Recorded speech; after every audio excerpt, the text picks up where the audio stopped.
елді бір қатты араластырып сапырылыстырып жіберетін бір мәдени күші, рухани қуаты бір артып тұрады да енді оны. Интеллектуалды реабилитация керек. Кейінгі ұрпаққа менен сәлем айт. Менің тілімнің ләззаты кетіп қалады. Тоймай қалам өйткені. Дастарханның басына жиналған кезінде сондай мәнді, мағыналы, мазмұнды, өнегелі, өсиетті әңгімелер айтсын. Наурыз дейміз, ол құлақта қалып кетеді. Жүрекке бармайды ол нәрсе. Амансыздар ма, аса құрметті көрермен. Сенмен Болашақ Республикалық қоғамдық бірлестігінің YouTube арнасына қош келдіңіздер. Танымдық, ағартушылық, рухани бағытындағы кезекті шығарылымымызды бастаймыз. Бүгін біз ұлыстың ұлы күні Наурыз туралы әңгіме өрбітеміз. Наурыздың шығу, пайда болу төркінінен бөлек, оны заманға сай жақындату, құндылығын арттыра отырып жаңаша пішін беру, жаңғырту бағытында пікірлесеміз. Бүгін бізде қонақта жазушы, отбасы хрестоматиясының негізін қалаушыларының бірі, ағартушы Санжар Керімбай мырза. Және Сенмен Болашақ Республикалық қоғамдық бірлестігінің негізін қалаушы, идея авторы, қоғам қайраткері Асанов Нұркен Жарылқапұлы. Қош келдіңіздер. Қош келдік. Қош көрдік. Алтыннан да қымбат уақыттарыңызды бөліп келгендеріңізге алғыс білдіремін. Рахмет. Мен енді осындай бір маңызды подкасты жүргізіп жатқаныма өзім шексіз қуаныштымын. Менің есімім Меруерт Мәулетқызы. Енді құрметті ағалар, мен бүгін бірнеше сұрақ дайындап келдім. Ол сұрақ ортақ болады, сондықтан кезегімен қалауларыңызша жауап берсеңіздер мархабат. Жалпы жаңа әңгіменің басында айтып кеттім, бүгінгі біздің шығарылымыз Наурызға арналады. Наурыз біздің ұлттық болмысымыздың айнасы. Адам мен табиғат арасындағы үйлесімін паш ететін ерекше мейрам. Бұл мереке ежелден біздің халық үшін жыл басы болып саналады. Сонымен қатар әрбір адамның ішкі дүниесін жарыққа бөлейтін, жаңа мақсаттар мен жарқын істерге жетелейтін рухани көктем. Қазір енді өздеріңізге белгілі, қоғам дамып жатыр, заман дамып жатыр. Ол өзгеріс заңдылығы осы біздің ұлы мерекемізге де тән екені ақиқат. Жалпы біз Наурызды түркіге ортақ бір жалпы халықтық мереке деп айтып жатырмыз, бірақ дегенмен бір бұқаралық сипаттан ажыратып алған сияқтымыз. Бір сахналық кейіпке, бір фольклорлық кейіпке тықсырып қойған сияқтымыз. Жалпы қалай ойлайсыздар, осы Наурыздың, бұрынғы Наурыз бен бүгінгі Наурыздың айырмашылығы қандай? Жалпы мазмұнын жоғалтпай қауымға қалай жеткізе аламыз біз осы ұлы мерекені? Енді ол енді Наурыздың формасының ол өзгеруі ол заңды нәрсе. Бұл енді кезінде қазақтар көшпелі болып жүрген кезінде көшпелі өмірдің салтына сай сол кездің жаңағыдай тұрмыс салтына сәйкестеп бұны енді тойлайды ғой, киіз үйде отырғаннан кейін. Енді ол кезде енді қар қалың түседі дағыны, көктемде бір елмен бір ел хабарласа алмай қалады, кімнің өлі екенін, кімдір екенін біле алмайды ана жерден. Содан кейін қар еріп, көктем шығып, жаңағы бәйшешектер гүлдей бастаған кезінде барып, жаңағы амал мерекесі басталады дағыны, бәрі көрісуге шықпай ма? Қаяқта кім қайтыс болды, кім туды, кім көбейді деген сияқты. Соған байланысты ол кезде енді бұл қатты елді бір қатты араластырып сапырылыстырып жіберетін бір мәдени күші, рухани қуаты бір артып тұрады да енді оны. Бұл енді осы қуатынан айырылмай кете берер ме, кім білсін. Енді бұның ұлтты ұйыстырушы үлкен фактор екенін көргеннен кейін 1926 жылы Совет өкіметі бұны шошып, кәдімгідей бұның діни реңі болмаса да, бірақ ұлтты ұйыстырушы сипатын көргеннен кейін бұған тыйым салған себебі сол. Сөйтіп 26 жылдан бастап осы желтоқсан айының 31-інде тойласаң да тойлайсың, жаңа жыл тойламасаң да тойлайсың деп бұларды кәдімгідей ауылнаймен келіп наганмен қорқытып тойлаттырып қойған. Бірақ білмеймін, мен 26-27 жылдар өздері ашаршылықта қиналып қысылып жатқан қазақтар оны жаңа жылды қалай тойлап өрді, не сөйлеп не қойған біз білмейміз. Енді сол ұмытылғаннан бұл ұмытылып кетті. Мен енді бірақ өзімнің есімде бар білетінім, бұл енді 1900 сізде Нұрекеңде есімде болу керек. Мен 80 жылдар есімді білгеннен осы 6-7 жасымнан бастап осы Шымкент жақта осы Наурыз үзілмейтін. Бірақ енді ол кезде Наурыздан гөрі апрель айына, сәуір айына тура келетін тұғын. Сол кезде Наурыз тойлаймыз деп мен есімде 81, 82, 83 жылдары ауылдың кемпір шалдардың бәрі мына кілем киіздің бәрін шығарыңдар дейді да, анау үйдің артындағы жап-жасыл болып жайнап жатқан шөптің үстіне, көк алдың үстіне апарып киіздерін бәрін төсеп, сосын жаңағы бауырсақтарын пісіріп, сосын көжелерін бәрін алып келеді да, сол жерде тек қана көже ішетін тұғын, ол жерде күрес, ат жарыс ештеңе болмайтын. Содан кейін әңгімелесіп қауқылдасып бәрі бір жасап қалады дағыны, артынан сосын баталарын қылады дағыны, тұрып кететін. Ал енді жалпы наурыз енді жаңғыртып қайттан формаға түскен кезде оның бәрін қайттан бірігіп бұның бір мәдени іс-шара ретінде жаңа толқын туғызғаны бұл өзбек әлі жәнібекпен тікелей байланысты. Себебі сценарий сол ғой жазып отырған, yani жаңа заманға бейімдеп отырған. Ол енді алғаш рет Шымкентте тойлады деп айтады енді білетіндер, комсомолдың бірінші секретары болып тұрған кезінде. Бірақ енді оны жаңағыдай театрландырған, сахнаға айналдырып, халықтың рухын көтеретін формаға айландырып жібергені, ол енді жаңағы торғайға барған кезде бұны қулық қылып жүргені 70-ші жылы, 71-72 жылдары сценарийін бәрін жасап, енді ақша бәрі өзінің қолында болғаннан кейін, өзі секретар болғаннан кейін бұл билікті пайдаланып, бір жерден торғай деген өте алыс, Алматыдан жырақ жатқан жер. Оның үстіне оның бірінші секретары Сахан Құсайынов бұны қатты қолдау көрсеткеннен кейін бұны жаңағыдай провод русской зимы деген өтірік ат қойып қойды дағыны. Сыртын орысша қыламыз, ішін қазақша қыламыз деп, сол жерге ол күрес бар ма, ән күй бар ма, жыр бар ма, атпен шабатындар бар ма, қандай персонаж бар ма, қазақтардың ұлттық образдарын тірілтетін алдар көсе бар ма, қожа насыр бар ма, тазша бала бар ма, бәрін сала бер деген. Ол оны істеген себебі сол. Себебі ол кезде қазақтың тілі мал баққаннан басқа дымға жарамайды, ал қазақтар болса сол 4 түлік малдың соңында салпаңдап жүре беретін еді. Егер Ленин келіп бұларды құтқармағанда, сол ұлы орыс халқына рахмет айтамыз, біздің көзімізді ашқан деген идеологияны сұмдық сойқан жойқын жүріп жатқан кез. Сондықтан жоқ, сендерсіз де бізде мынандай өзіміздің киелі образдарымыз бар, атақты ғұламаларымыз бар, өзіміздің мынандай мәдениетіміз бар, дәстүріміз бар деп аналарға бұл реакция ретінде шыққан негізінде. Содан кейін сол жерде 4 жыл 5 жыл тойлап оны әбден тәжірибесін жинап беріп портфеліне салып алады дағыны. Бірақ одан кейін оны билікте орталық комитет қысады. Бұл кеткеннен кейін наурыздың мазасы қашады. Дайын концепцияны портфеліне салып билікке келгенге дейін күтіп жүрген сон 88 жылға дейін. Кейіннен бұл наурыздың оралуы енді бірінші сол 88 жылы бұл кісі мәдениет министрі болып тағайындалған кезде ғой, Колбинді сосын Москвадағы көкелерін бәрін көндіріп, енді өзі жылымық келіп жатты, перестройка жүріп жатты, енді СССР-дың құлайтыны жайлап белгілі болып, өзі мына Балтық жағалау елдері толып тұрған кезде ғой. Сондықтан осындай босаңсыған сәтті пайдаланып, бұл Алматы облысында, Алматы қаласында бірінші рет 88 жыл тойлаған кезінде бұл бүкіл күштің бәрі сол мәдениетке келіп түсті. Яғни қай жерде ол кісінің ерекшелігі сол кезде енді зергерлер, қолөнершілер, мына ертұрман жасайтындар, жүзік соғатындар, сырға соғатындар, ұлттық инструмент жасайтын ұста, шебер кім бар, бәрін көшеге алып шықты бұл 88 жылы. Сөйтіп цирктің айналасына, сосын республика сарайының айналасына бәрін топырлап отырғызды дағыны. Сол кезде жаңағыдай бір армансыз тойлады. Енді Алматының сол кезде бір жырғап қалған сол 88-89 жылдар шығар деп ойлаймын. Ең құрғанда сіз бұны Өзбек әлі Жәнібектің сол 88-89-да тойлаған наурыздың деңгейіне көтеріп алу үшін де атан түйенің күші керек болып тұр ғой қысқасы. Шынымен де азаматтық бір мерекеге айландыру үшін.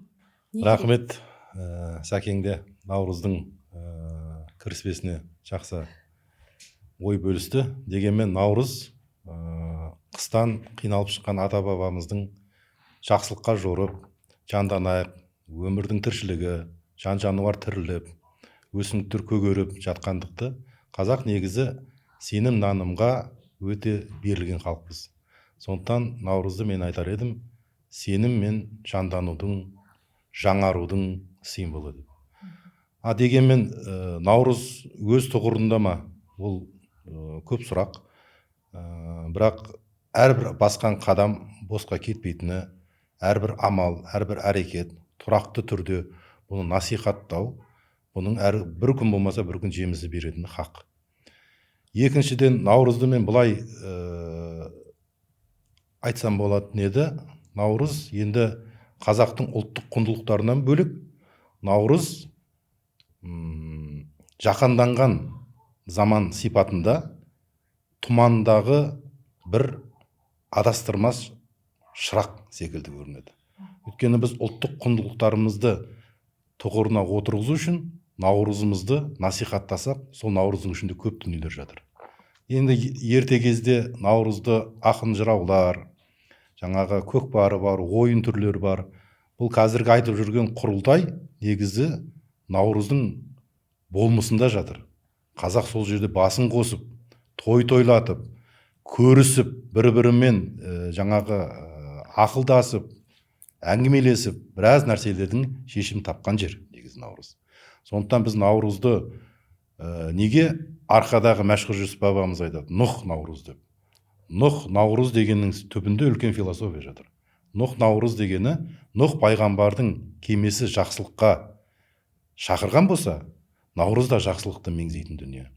Күн мен түннің теңелуі, бұл жерде үлкен философия жатыр. Күн мен түннің, қараңғы мен жарықтың уақыты бір. Дегенмен біздерге бұл жердегі ата бабамыз айтып кеткен нәрсесі теңдікті меңзеп тұр. Байсың ба, жарлысың ба, қарасың ба, хансың ба, жаңағы тәкаппарланбай бір жерге теңелген кезде, бір жерге келген кезде теңдікті меңзеп тұр. Сондықтан қараңғы да, жарық та, бай да, жарлы да айналып келген кезде теңдікті насихаттауымыз керек. Ал осы өзектен біз айырылғаннан кейін Наурыздың болмысын, жаңа өзіңіз айтпақшы, сахналық кейіпке өзгерткенімізден біз Наурыздың асыл қасиеттерінен ада қалдық. Наурыз күнделікті бір киіз үйді қойып, жаңағы 12 айда бір рет киінетін киімімізді киіп, палауымызды жасап, тамағымызды жасап, ойын күлкі витаминмен бітіретін іс-шараға айналып кеткен кездер бар. Дегенмен соңғы уақыттарда халықтың оянуынан, халықтың біраз өзін табуына тырысуынан, енді бұл жолда сәкеңдер де орасан қызмет атқарып жатыр. Біздің ұлыларымызды насихаттау. Ұлыларымыздың өзінде жатыр негізі біздің өзегіміз. Содан ажырағандықтан біз Наурыздың болмысын жоғалтып алдық та фольклорлық жаңағы сахналық кейіпке айналдырып жібердік. Наурыз негізгі сыйласу, Наурыз жандану, Наурыз өз-өзіне есеп қисап беру, Наурыз кешірімді болу, Наурыз құрмет көрсету. Бұл көрінбейтін, көзге көрінбейтін кішкентай дағдылар Наурыздың болмысын толтырады. Ал біз Наурыздың сыртқы дүниесінде қалып кеттік та, ішкі дүниесінен ажырап қалғандықтан Наурызымыз жетім баланың күйін кешіп жүрген уақыттамыз. Сондықтан бұл жаңағы автокөлікпен келе жатсаңыз, тұманда кәдімгі шырағынан гөрі астынан да кнопка сол бассаңыз, тұманды фара дейді, тұмандық шырақ. Соны жақсаңыз, көзіңіз ашылады, жолыңыз көрінеді тұманда. Сондықтан ат ізі мен ит ізі шатасқан қазір құндылықтар заманында, қазақ 40-қа бөлініп тарыдай шашып жүрген заманда, Наурыз бәріне ортақ бір құндылық. Бұл жаңағы тұмандағы шырақ, автокөліктің шырағы секілді жол көрсететін бір символ. Егер бұны мән мағынасына жете түсініп, соны балап, насихаттап, тұғырына отырғыза білетін болатын болсақ, ұлттық құндылық өз-өзінің орнына табады. Бұл соған апаратын бір құрал. Ұлы мерекеміздің рухани жыл басы, рухани бастау екендігі сөздеріңізден айқын аңғарылып жатыр, шығу төркінінен Наурыз мерекесінің. Бірақ дегенмен енді біз қазір жаһандану заманымыз, урбанизация қарқынды дамып жатқан замандамыз. Мына статистикалық мәліметтерге сүйенсек, 63% қалада тұрады екен халықтың. Енді осындай алмағайып заманда осы ұлы мерекенің маңызын жоғалтып алмау деген бір сұрақ туады ғой осындай жерде. Жалпы осындай заманауи мегаполис жағдайында осы ұлы мерекені қалай бір мағыналы, мазмұнды етіп жақындатып, әсіресе жастарға жақындатып тойлау қандай бір жолдары бар, соны бір атап көрсетсеңіздер. Енді мен өзім тәжірибемнен сөйлейін. Бұл өмірде тәжірибеде қалай көрінеді. Жаңа дұрыс айтып отырсыз, бір шетінен жаңағыдай көршіге араласу, кіру деген. Мысалға мен осыдан 20-25 жыл бұрын қалада 5-ші қабатта пәтерде тұрдым. Сол кезде мен орыс көршілерім де бар, басқа да көршілерім бар, қазақ көршілерім де бар. Соның ішінде мен сол орыс көршілермен жақсы араластым. Олар мені қатты сыйлады, бала шағамды жақсы көреді. Бірақ мен солардың ешқайсысының үйіне кіріп көрмеппін, не олар менің үйіме кіріп көрмепті сол 7 жыл тұрғанда сол үйде. Ал енді қазақтармен де сөйтіп араласып тұрмайсыз ауылдағыдай. Бірақ олар жылына кем дегенде 2 рет, 3 рет үйіне шақырады сізді. Сіз сол дәстүрдің арқасында ғана араласасыз. Наурыз болған кезде олар кәдімгі жет шелпек пісіріп, мен Талдықорғанның кісілері. Одан бөлек жаңағыдай бір баласы қайтыс болған, сол баласы қайтыс болған кезінде Құран оқытады. Сол кезде біз барып араласып, сосын олар мені қызық көрген кезде, мен Доскеннің қол астында, Ғалым Доскен ағамыздың телевидение істеп жүрген кезіміз. Олар ана мені бір қызық көреді тағын сөйлетеді ана жерден. Сол жерде жаңағы бізге Құран оқып бер дейді. Енді ол кісілер сәл бұл дәстүрлерден алшақтап қалған еді. Сондықтан мен барамын, оларға Құран оқып беремін, дұға жасап беремін, неше түрлі қиссалар, аңыздар айтып беремін. Олар соны сүйсініп тыңдайды. Сосын балдарын бізге бір осы ағаларыңа жұғысыңдар деп бізге қарай итермелеп тұратын енді. Енді қаланың жағдайында олар орыстанатын. Сондықтан бір сондай қаланың сірескен өмірінің өзінде наурыз сияқты дәстүрлер шынымен де жаңағыдай бір қаланың қатаң қағидаларын сындырып тастайтын тұғын. Ешқандай мен сонша менді жақсы сыйласып тұрсақ та, мен мысалы орыс көршілердің үйіне кірмеймін, не істеймін ол жерде. Шақырып ол көже бермейді ғой. Ал енді мен енді өзімнің өмірде бір көрген затым, мына Түркияда мен оқыдым, докторантурада сол кезде Кайсери деген қалада болған кезде, наурызға қатысы жоқ бұның, бірақ басқа бір формасы оның. Мына үлкен кісілер бар ғой, ауылдан келеді дағы, олар енді баласының қолына пәтерге тұрады ғой, биік қабатты үйлерге. Сосын олардың бәрі араласа алмай қалады дағына, ана әңгімеге үйреніп қалған шал кемпірлер, олар жаңағы әңгімелесетін адам жоқ, қиналып қалады. Сондықтан олардан беледенің шайы деген болады. Беледенің шайы деген сол үлкен үйлер орналасқан жерде жаңағы әкімшіліктің бір шайханасы болады. Сосын оларға айтады, дотация беріп қояды. Сендер 50 курштан асырмайсыңдар шайды. Себебі ана үйде отырған кісілердің бәрі төменге түсіп шұбыр көшеде арзан шай ішіп әңгімелесу керек деп. Сөйттен сол жерде мына алаң жасап тастаған. Оған біз де барамыз енді ана жерге қызық көріп. Енді әсіресе мына көктем күн жылыған кезде адамдар үйіне сыймай кетеді. Бұны енді обалы нерек, бұл Түркияның мысалы өте жақсы берілген. Бірақ енді олар енді қаланы соққан кезінде есептегенде ана беледенің шайын ішетіндей әр жерге алаң тастап кетіп отырады. Сондықтан оларды кешке кәдімгідей үгіттейді. Кетіңдер беледенің шайына. Яғни дайын, сапалы 50 курш тиын ғой, түкке тұрмайтын былайша айтқанда. Сол түкке тұрмайтын шайды барып ішіңдер дейді дағыны, жаңағы алаңның бәріне олар жаңағы көрпе төсектерін төсеп тастайды дағыны, сол жерде сол тегін шайды сораптап бір-бірімен ұзақ уақыт әңгімелесіп сөйлесіп отырады дағыны, кейіннен кетеді. Енді олардан бөлек бұлардың тағы да бір жақсы сақтап қалған дәстүрі бар. Бұл қазақтар қолдана ала ма, қолдана алмай ма, мен білмеймін оны. Бірақ жалпы оларда мынандай үйді соққан кезінде, сол үйде тұратын адамдар егер қыз ұзататын болса, қандай да бір ас беретін болса, соған есептеп бірінші қабаттан бір үлкен бөлмені тастап кетеді.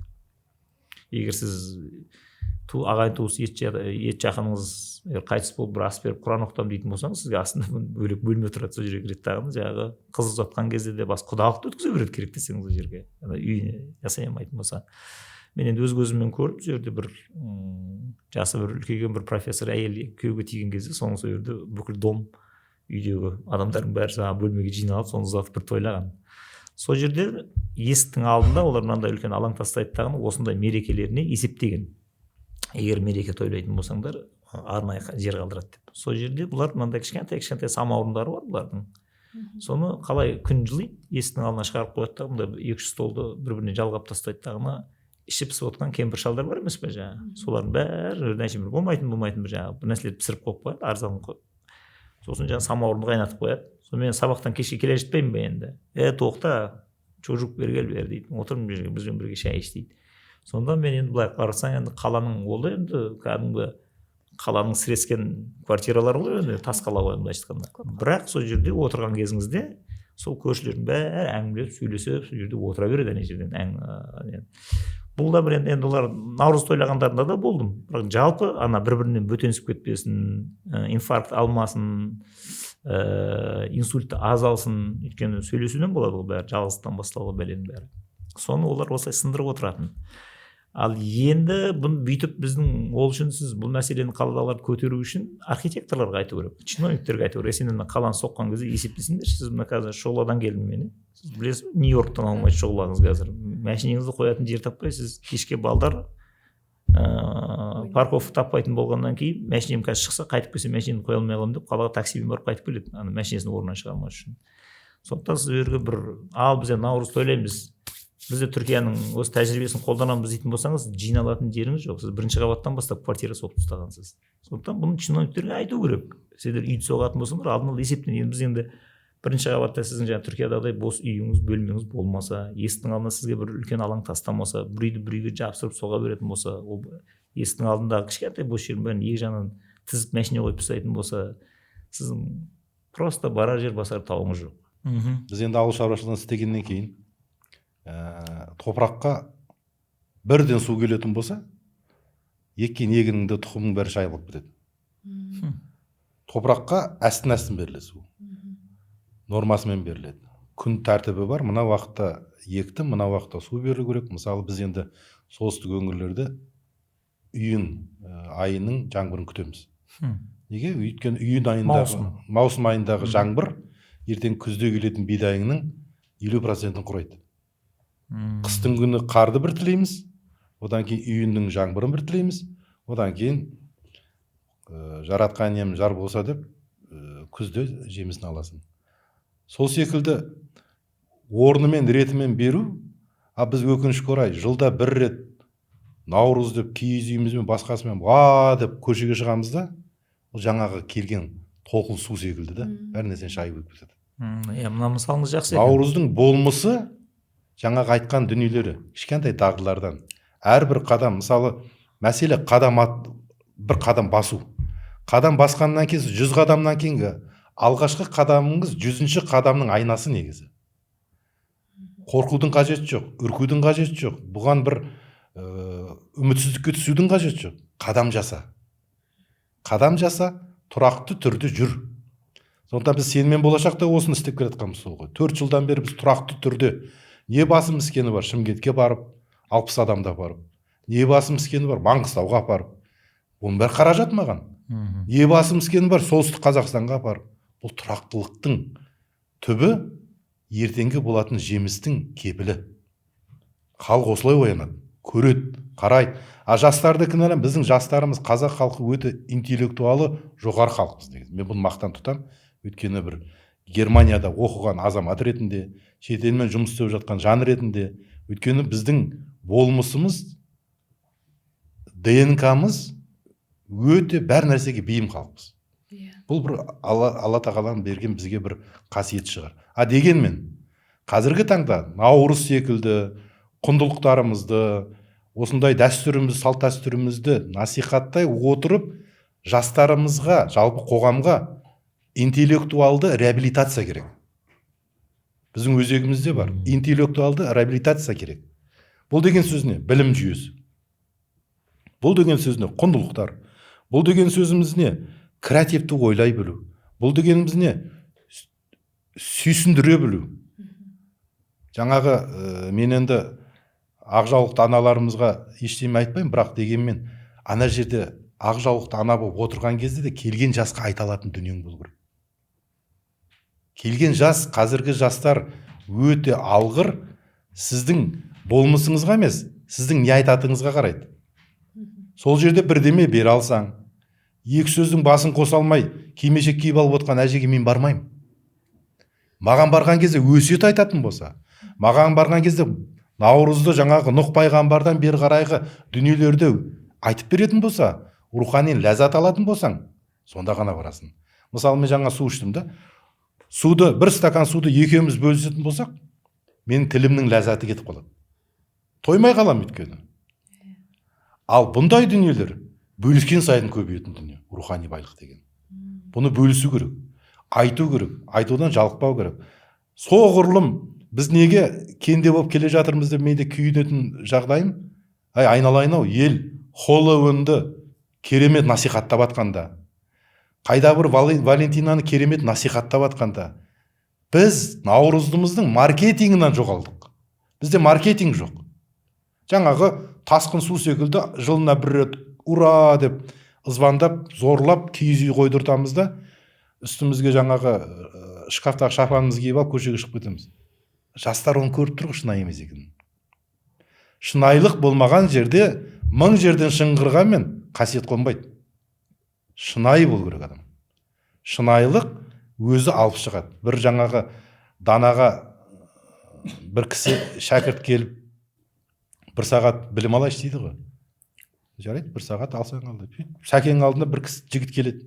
Осы хрестоматияны бір зерттегім келеді деп. Сәкен келеді, өзімен өзі отырады, ана үндемейді.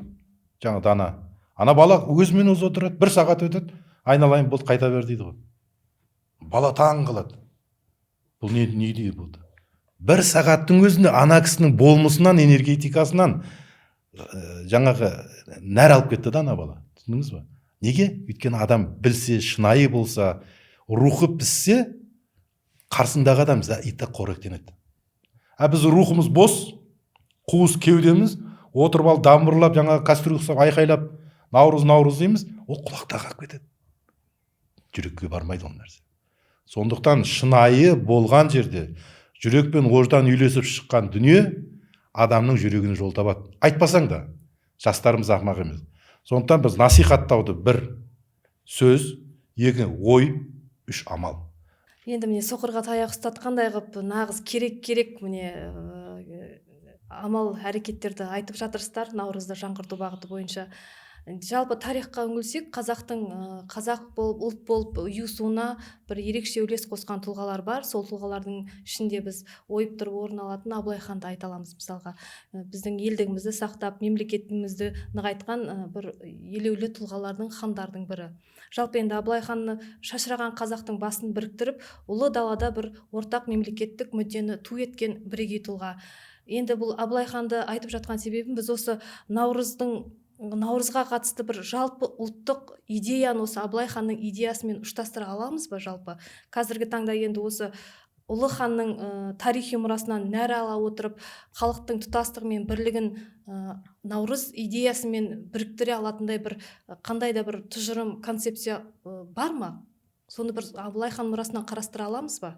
Мен дәл енді Абылай хан мұрасынан қарастыра аламыз деп айта алмаймын, себебі ол Абылай хан наурыз тойлаумен аты шыққан жоқ. Ол өзі сол наурыздың ішінде өмір сүріп жүрген адам ғой. Енді ол кезде ол ал наурыз не істейміз, мынаны жаңағы совет өкімет қысып тастады, енді қайтып қалпына келді. Шашыраған халықтың басын біріктірген деген енді ол кездегі жақсы, ол кездегі халықтың шашырауы қазіргідей сырттан таңылған идеологиялардың, болмаса телефонмен, болмаса тағы басқамен, болмаса батыстан келген либералды құндылықтардың келіп санаға салған іріткісі емес. Енді ол енді Цин империясының өте қуатты жаңағы Цзелун басқарып тұрған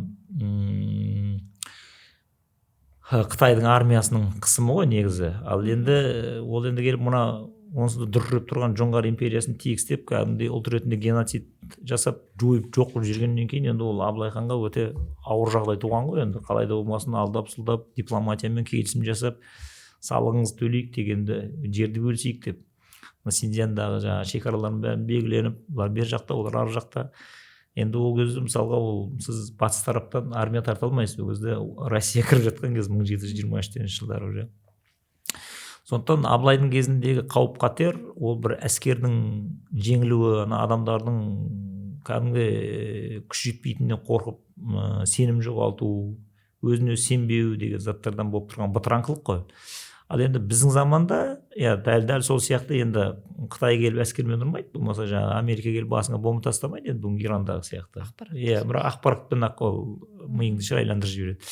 Сондықтан бұл жерде наурызды қолдануға болады, егер оны сен тиімді пайдаланатын болсаң. Бірақ бір күн тойламауың керексің, 10 күн емес. Егер ол наурыздың басынан сол соңына дейін неше түрлі соған қатысты контенттер жасайтын болса, мультфильмдер түсіретін болса, оның аңыздарын жаңағыдай ChatGPT-мен түсіре ме білмеймін, жаңағы жиімен түсіре ме, қалай істесе олай істесін. Енді осы насихаттап, болмаса мектептерде бұл насихатталып мазмұнды әңгімелермен жүріп отыратын болса, онда бұл бірлік идеясын, ынтымақ идеясын алып келуге болады. Енді бұл жерде наурыздың бір жақсы жеріне бұны бірлікке пайдалануға тырысады. Себебі мемлекеттің тәуелсіз, жалпы біздің өз басымыздағы бағымыз не енді деген кезде, ол бірінші айтылатын әңгіме ол тәуелсіздік. Егер тәуелсіздіктен айырылатын болсаң, онда болды, бітті, бұның артынан бәрі кетті деген сөз. Сен енді тырп ете алмайсың бұл жерде. Әнұран шырқауға шамаң келмей қалады. Ал енді тәуелсіздік ұстап тұру үшін не керек деген кезде елдің ынтымағы керек. Енді сіз елдің ынтымағы Абылай ханның кезіндегідей қазір Қазақстанда кілең сыңғырлаған бір дінді, бір тілді, бір салт ұстанатын қазақтар отырған жоқ. Бұл жерде 2 миллион орысыңыз бар, басқа сырттан кіргендері бар, сосын орыстанған қазақтар бар. Орыстанған қазақтар, қазақ тілді қазақтардың ішінде христианданған қазақтар бар, тағы басқа, ол діннің ішінде радикалданғандары бар. Бұлардың бәрі көрдіңіз ба, әрқайсысы әр жаққа қарап тартқан кезде мемлекетті ішінен ыдыратып жіберу қаупі өте жоғары бұның. Ал енді наурызды тойлаған кезде осыған қарсы бұл қалқан ретінде тұрады деген кезде наурыздың бір жақсы жері бұл діни мейрам емес. Бұл таза бір адамзатқа бір ортақ бір Құдайдың берген бір нығметі бұл. Ал сіз діни мейрамда істейтін болсаңыз, онда ол өздерін мұсылман санамайтын қауымдар мысалға сіздің айтыңызға қатыспай қоя салады, діни сенімге байланысты. Ал наурыздың бір жақсы жері, сіз бір ай тойлаймын дейтін болсаңыз, егер осыны жаңағыдай әртүрлі контенттерге айландырамын дейтін болсаңыз, онда ол жерге сіздің орысыңыз да келіп қатысып сізбен бірге Қазақстанның бірлігін, тұрақтылығын қамтамасыз ету үшін сізбен бірге көже ішіп әңгімелесіп концерт тыңдай алады, алтыбақан теппесе де әйтеуір. Радикалданған діншілдерді де сол кезде жұмсартуға болады. Басқа дінге өтіп кеткен қазақтарды да келіп ең құрғанда дәстүрлі әнін тыңдап кетеді бұл жерде. Ең болса мынауынан айырылма деп ең құраса әйтеуір қазақша бір шапарын кигізіп осы мемлекеттің тілеуін тілеп отыршы айналайын деген сияқты заттарды жасауға болады. Сондықтан бұл біз бірдейміз деген идеологияны жүрмейді, бірден айтайын. Бұл енді өте қауіпті 21 ғасырда, себебі конституция бойынша бәрінің қалаған дінді ұстануға жаңағыдай құқы бар деген заттар тұр. Сондықтан сіз бұрынғыдай оны қинап бір немен істей алмайсыз. Бұл тек мәдени жолмен жұмсақ күштер арқылы жүзеге асатын нәрсе. Сондықтан біз бірдейміз емес, біз біргеміз. Біз бәріміз бірлесіп осы мемлекеттің тұрақтылығын қамтамасыз етейік. Сондықтан мына әртүрлі қауымдастықтар бар, діни жамағаттар бар, сол орталардағы радикалданып кеткен адамдар бір топтың намысына тиетін әртүрлі сөздер айту мүмкін. Мысалы, сотталып кетуге дейін болады, егер сен ұлтараздық болмаса дінаралық бір араздық туғызатын болсаң.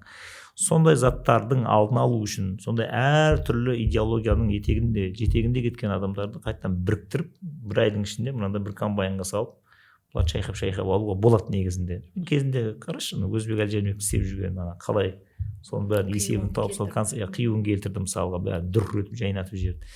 Егер соның деңгейіндегідей үлкен масштабта ойлай алатын, егер идеолог, чиновник, егер бір батыр, мықты саясаткер шығатын болса, онда бұны істей алады, мемлекеттің бірлігін алдыға тарта отырып. Осы елдің тұрақтылығы егер шайқалатын болса, егер сәл бір ұлтараздық па дінаралық қақтығыс туып кететін болса, біз де оңбаймыз, сен де оңбайсыз, сен бала шағаң да оңбайды. Бұл жерде адам тұруға келмей қалады, егер соғыс жайлайтын болса. Сондықтан осындай аса қауіпті нәрселердің алдын алу жолында наурызды бір ай бір ұлттың басын бір ортақ идеяға біріктіретін бір идеология ретінде пайдалануға болады. Бұл жерде әнші, биші, күйші, бүкіл мәдени қандай сегменттер бар, бәрін бір арнамен ағызуға болады. Ал енді бұған қатысты Нұрекеңнің өзінің тағы да бір ойланып толғанып жүрген ойлар болса тыңдауға болады. Сәкең сөзіне қосып кетемін, жаңағы тұрақты түрде бір ай деді ғой, бір ай болса да біз сенімен болашақ ретінде бұны бір ай тойлаймыз, Сәке. Осы жерде қуанып та айта аламын. Мысалы, наурыз мейрамына басталуына 15 күн қалды. Біз күніге бұны халыққа жариялаймыз. Жаңағы Москва говорит 10 күн қалды, 5 күн қалды демекші. Бізде жаңағы 15 күн қалды, 14 күн қалды, 13 күн қалды деп наурызға дейін. Бірақ бұл төңіректе мақсат жаңа ой түрткі. Ақыл айтып, ақылшылар көп қой жаңағы. Ақыл тегіміздің қазақта өкінішке орай. Жатып алып ақыл айтамыз. Бірақ істеу мәселе. Сондықтан бұл жерде толық қосылам. Дегенмен наурыздың жаңағы сіз Абылай ханмен деп отырсыз ғой. Абылай хан руды, жүзді басын қоса білді. Ташкенттен Маңғыстауға дейін, Орынбордан Алтайға дейін қазақтың тілін, шежіресін, әйтеуір сол кездегі болмысын сақтап қалуға қосқан ұлы хан, былайша айтқанда Абылай. Дегенмен Абылайдың ол кездегі біріктіргені мына жағы Аюмен, Айдақармен, ар жағы Парсымен жан алысып, жан беріскен кезде біздің ол кезде жерді қорғау, ұлтты қорғау. Ал қазіргі таңда жаңа Сәкең өте күшті нәрсе айтты, наурыз діни емес бұл. Наурыз сыйластық формуласы. Соны паш етіп, насихаттап, ортаға қоятын болса, бұл Абылай хан жерді қорғау үшін біріктірген болса, құндылықтарымызды қорғау үшін бір құрал наурыз. Біз осыны үлгі тұта білуіміз керек. Сондықтан үйлестіруге әбден мүмкін. Абылай хан жер, қазіргі таңда наурыз ұлттық идеологияның тұрғысында адами құндылықтар арқылы, тіліне, дініне, болмысына, радикалдығына бөлмей. Бізді қазақтың өкінішке орай қазір бөлінуіміздегі ең түрткі болып жатқан дүние осы. Екіншіден, 40 жамау болған қазақтың қазақ идеясын қорғап қалатын құралды наурыз. 40 жамамыз қазір. Біреуміз анаумыз, біреуміз мынаумыз. Сондықтан Абылай хан идеологиясын, Абылай ханның ұстанымын наурызы құрал етіп, бір айда емес. Бұны мемлекет тұрғыда бір пазл ойлаңызшы, пазл. Бір машина жинайсыз пазлды. Пазлдың кішкентайдан құралады. Соңында бір картина шығады. Бір сурет шығады, машина шығады. Сол секілді Наурыздың болмысын біз бөлшектеуіміз керек. Сыйластық, құрмет, қарым-қатынас, жаңа кешірімді деген секілді пазлдарын бөліп, бұны жыл 12 ай насихаттаған кезде 22 наурызға келген кезде аты шығады оның. Отырып шай ішесің соның үстіне. Біз жыл 12 ай ырду бет алысып бет жұлсамыз да, жұма намазға барғанда Алланы еске түсіретін дүниеге келеміз ғой. Ол болмайды. Сондықтан бұл майда қадамдармен, тұрақты түрде, насихатпен, мемлекеттік тұрғыда алынып дағдыға айналдыратын дүние. Әрине оны анау істемей жатыр, мемлекет бүйтпей жатыр деуден аулақпыз. Бұны азаматтық қоғам өзі істеу керек. Азаматтық қоғам күшейіп, азаматтық қоғам ортаға бір мүсінді қойғанда, мемлекет оның атын өзі қояды. Наурыз болар, бұл Наурызнама болар, бұл жаңағы Нұх Наурыз болар, аты қою проблема емес. Мәселе болмысын толтыру проблема. Енді біз үшін дастархан ол бір ас ішетін орын ғана емес, ол бір қот берекенің, татулық пен бір сыйластықтың, бір ұрпақтар сабақтастығының киелі кеңістігі саналады. Жалпы дастархан басында үлкендердің батасы беріледі, келісім жасалады, тіпті елдің тағдыры шешілетін де жайттар болады.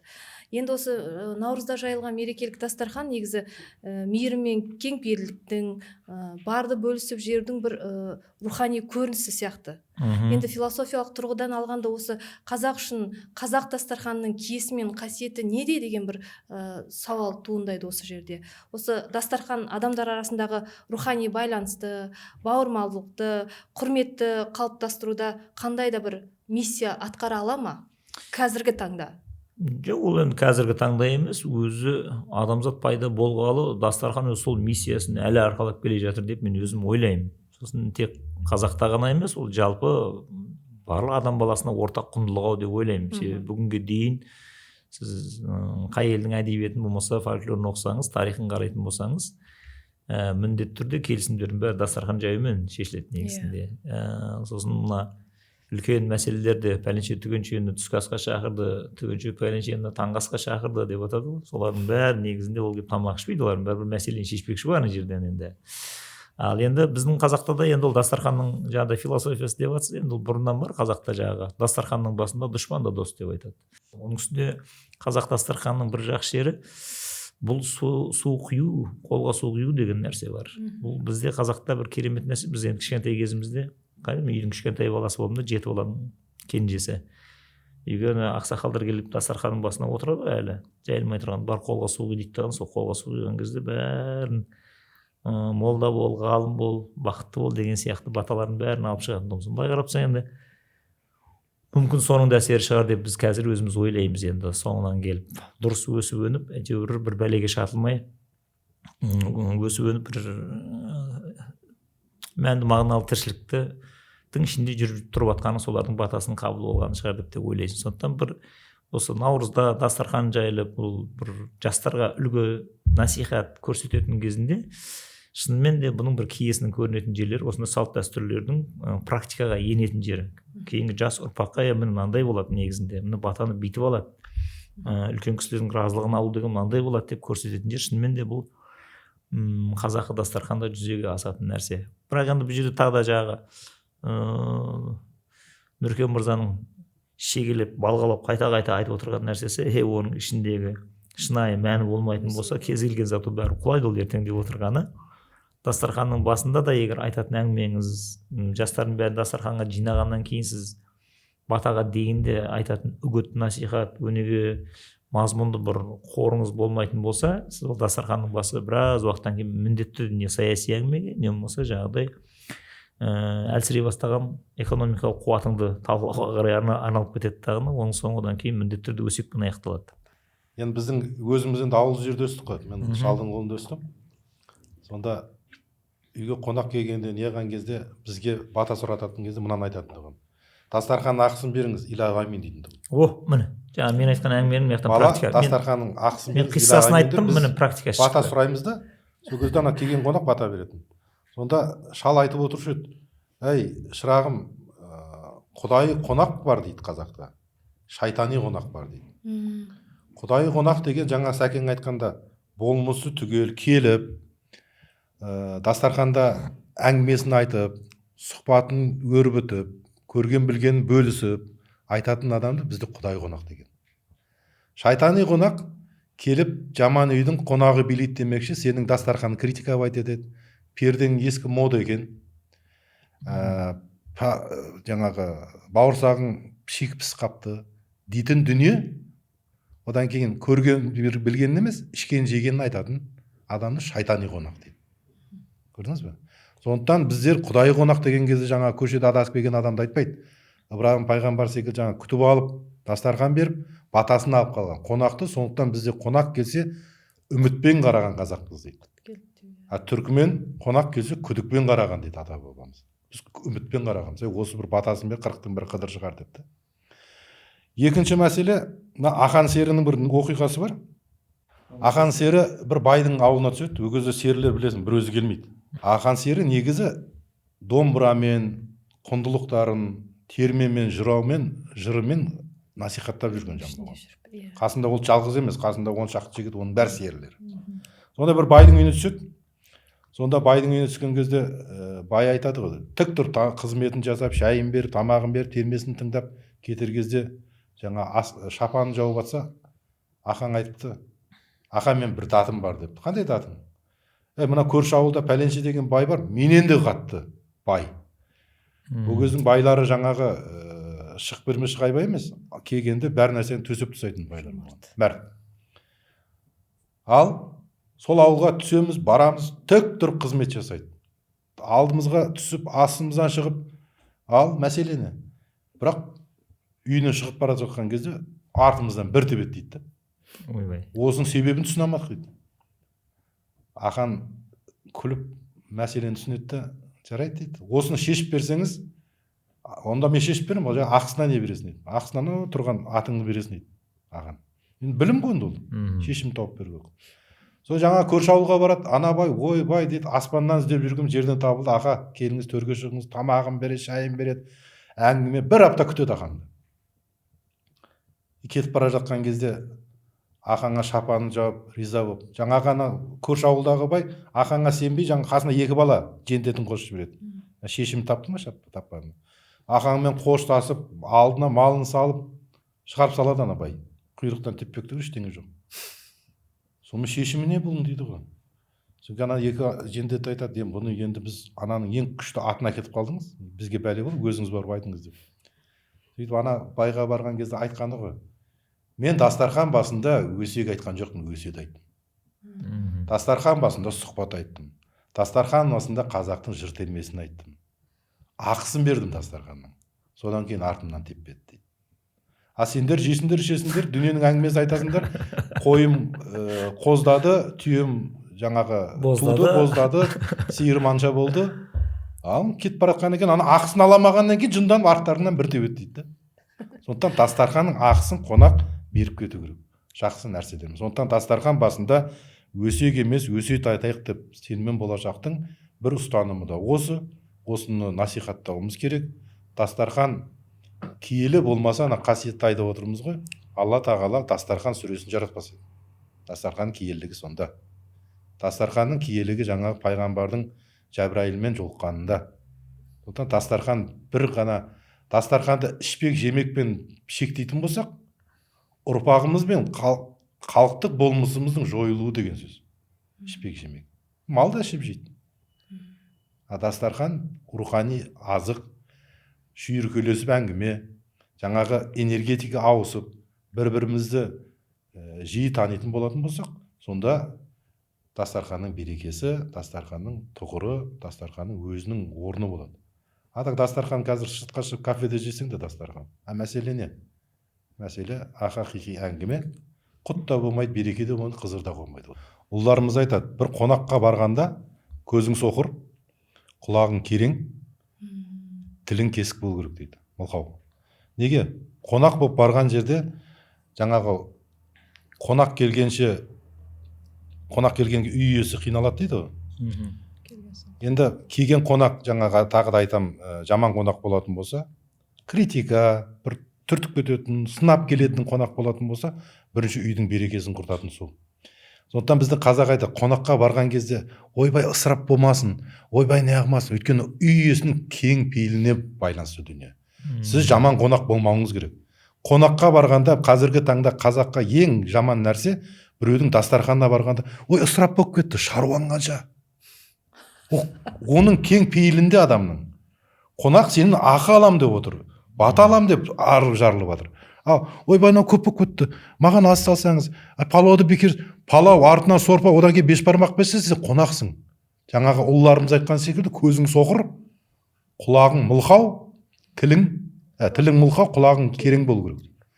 Ал сол үйдің бәйбішесі, қонақтың, үйдің иесі қонақтың көңіліне қарайтын болса, тік тұрып қызмет етіп, үйдің әйелі еркегіне қарайды. Еркегінің көңілі тоқпай, өйткені қонағын күтіп жатыр. Түсіндіңіз ба? Ал еркектің көңілі қонағынан жарлы болатын болса, жаңағыдай сынап кететін болсаң, ол әйеліне сөйлейді. Тамағың дұрыс болмаған. Сонда сіз бір үйдің жаңағы берекесін құртып отырсыз да, шайтани қонақ.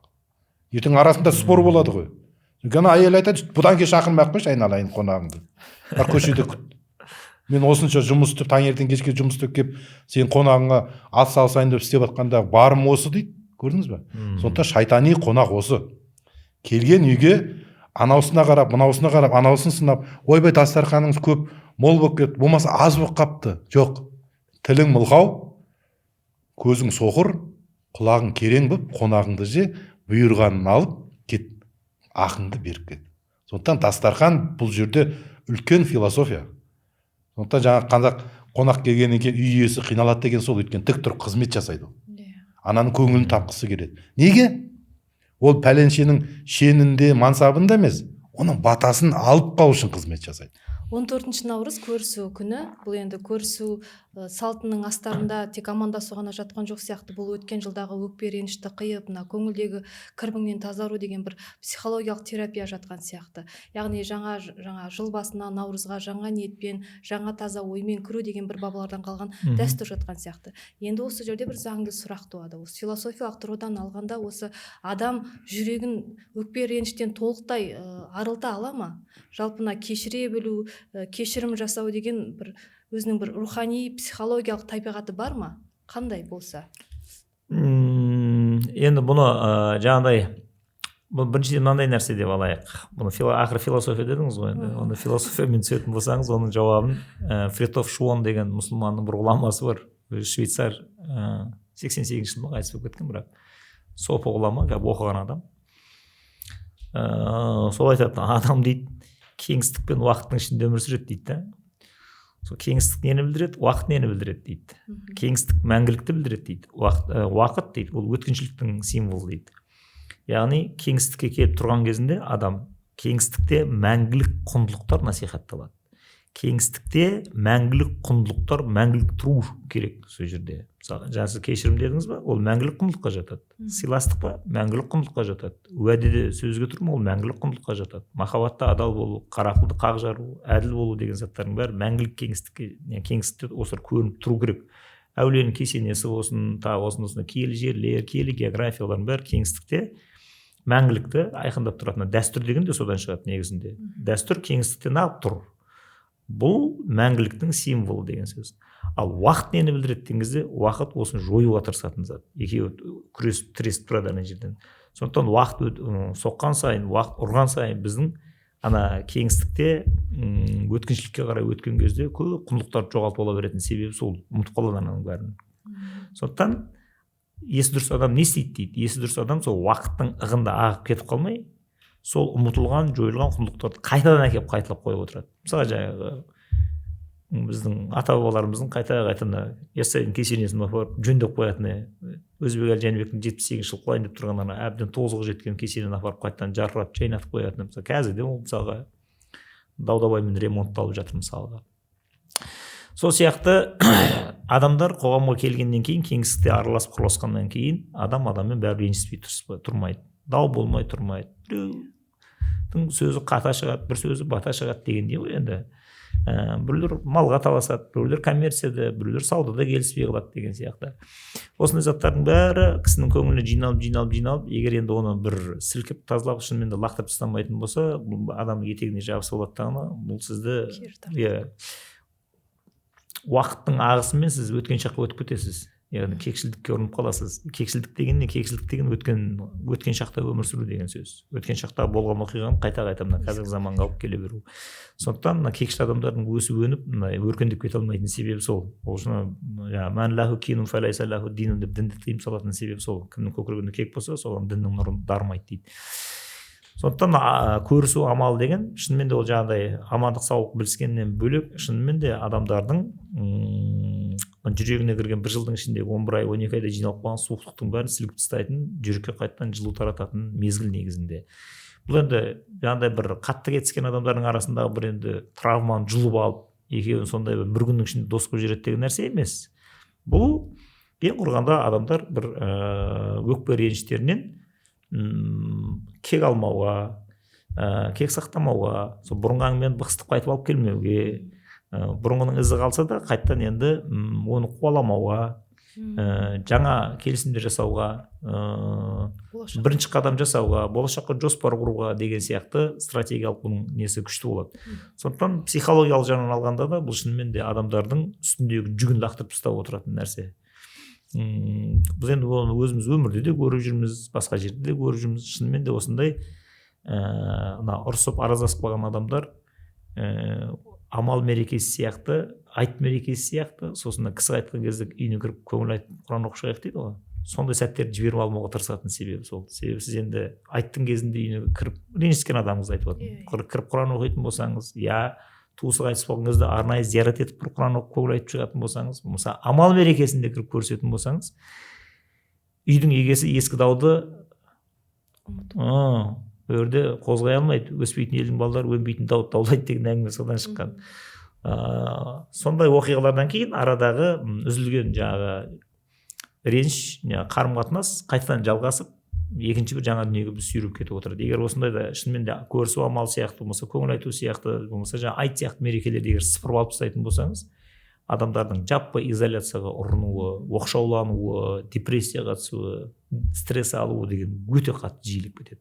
Сондықтан дәстүрден бас тартатын, дәстүрді менсінбейтін адамдардың антидепрессантты көп ішетін себебі сол.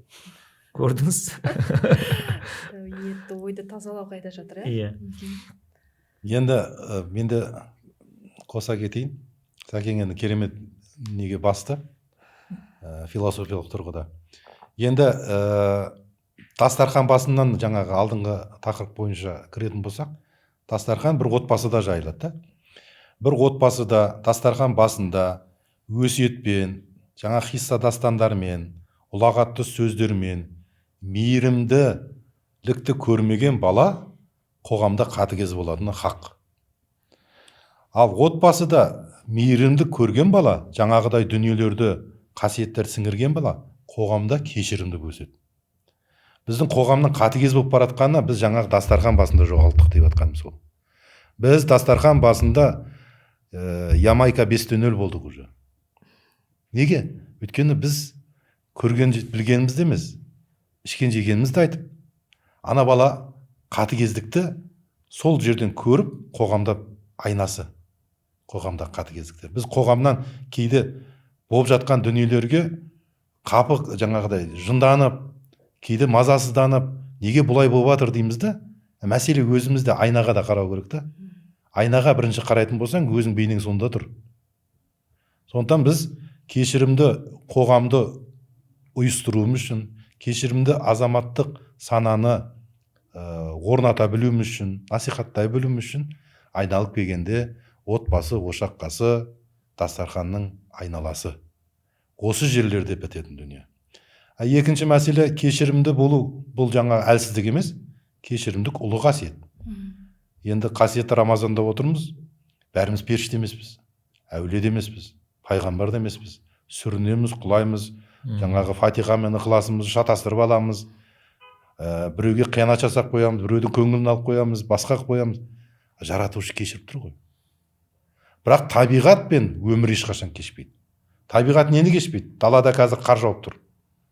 Қамданбасаңыз табиғат кешпейді. Басыңызға шапқа киіп, аяғыңызға жылы етік кимесеңіз, табиғат сізбен шаруасы жоқ. Ол өзінің жұмысын істеп жатыр. Табиғатқа қамдану керек. Ал өмір еңбексіз кешпейді. Өмірде жаңағы кейін қалдым, менің жаңағы осы тағдырым мынандай болды деп жаңағы жұртқа топырақ шашатындарға айтарым. Еңбек ет. Өмір еңбекті кешпейді, еңбексіздік кешпейді. Жатып жер масыл болатын болсаң, өмірге өкпелеме. Өмір ағын су. Ағын су ағат із қалдырады. Немесе тасты жарып өтіп кетеді. Ол ағын су. Сенімен шаруасы жоқ. Сондықтан өмір еңбексіздікті кешпесе, табиғат қаталдықты, немқұрайлықты, қамданбағанды кешпейді. Ал біз әлмісақта мұсылманмын деп бір жаратушыға сенгендіктен, жаратушыға болмасақ та ұқсақ бағып кешірімді бола білуіміз керек. Анамыз біздің кешірімді. Ана деген бұл топырақ, бәр нәрсені кешеді ана. Неге? Сондықтан анаға Алла тағала айтқан шығар, жұмақ ананың табанының астында деп. Өйткені кешірімді ана. Неге? Өйткені мейірімді. Мейірімділікті бере алмағаннан кейін біз санасамыз, жаңа Сәкен күшті нәрсе айтты. Өтіп кеткен нәрсені езіп қайтадан шығара береміз, өзімізге бір тосқауылдар қойып қоямыз. Жаңа аңшының киікті аулай алмай жүрген аңшы секілді мазасызданамыз да жүреміз. Кеш кетті, жібер, босатып жібер өзіңді. Ертеңгісін ертең ойластырамыз деп. Сондықтан ертең не болады, ертең қалай болады деп мазасызданатын адамды бір жақсы бір оқиға бар. Кезінде бір қария дана болған екен, бірақ тас кедей болған екен. Бірақ аты барған да. Сол замандағы жаңағы тұлпар аты аппақ боз ат екен. Сонда сол кездің патшасы ана атқа көзседі ғой. Маған бере қал ана атың дейді. Сонымен ауылдың халқы келеді, патшаға берсе, жоқ бермеймін. Алтпасында алтын берейін, жоқ бермеймін. Сонымен халық, ауылдың адамдары айтады, ақымақ екенсің, берсе, патша жағдайын жасайды.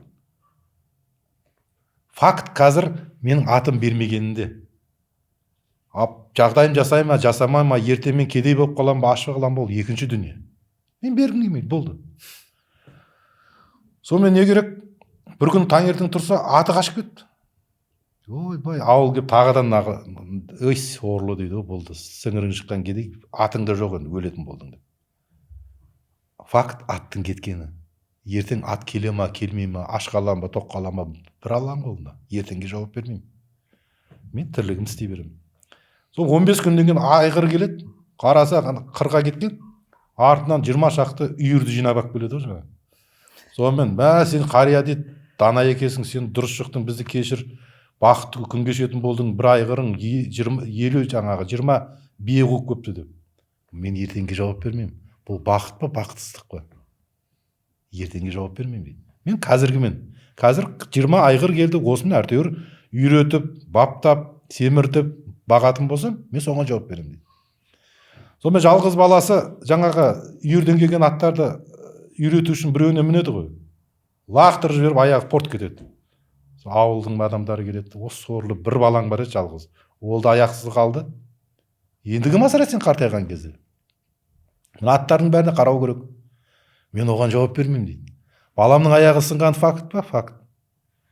Ертең бір Құдай біледі. Мен баламның аяғын емдеумен айналысайын. Сонымен не керек?